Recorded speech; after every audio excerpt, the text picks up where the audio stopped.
There was a salesman who was traveling through a particular town that he was visiting and trying to make some sales. He passed a little boy who was on the side of the road, and this little boy had this look on his face of defeat, had this little scruffy dog next to him, and a sign that said, "Puppy for sale."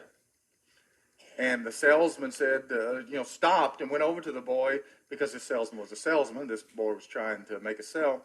And he began to talk to the young boy about, you've got to handle it differently if you're going to make this sale. You've got to present yourself the best that you can. You've got to present this dog the best that you can present this dog. And you've got to let the world around you know that this is the best dog there ever was. The salesman left and went and made his call and came back. And he was on the way to another call and he saw the boy again.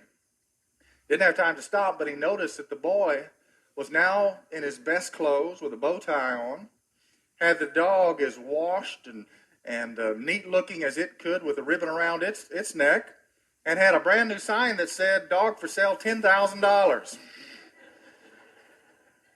The salesman thought, what have I done? And off he went to his next call because he didn't have time. Came back after that, had almost forgotten what had happened, drove down the same street. The boy and the dog were gone. There was the sign, $10,000 for a dog, with the letters "sold" across it.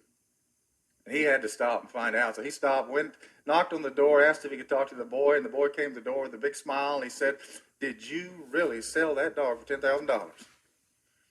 And the boy said, "Well, I sure did."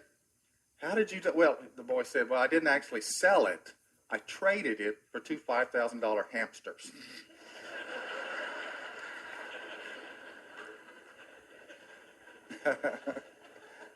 All things are possible.